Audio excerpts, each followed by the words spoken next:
సాయంకాల సమయములో సంధ్యాదీపారాధనలో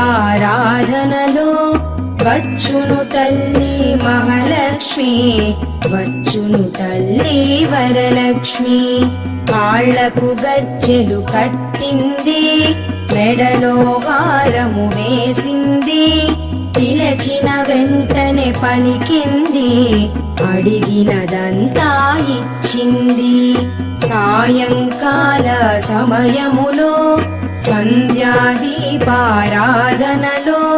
వచ్చును తల్లి మహాలక్ష్మి, వచ్చును తల్లి వరలక్ష్మి.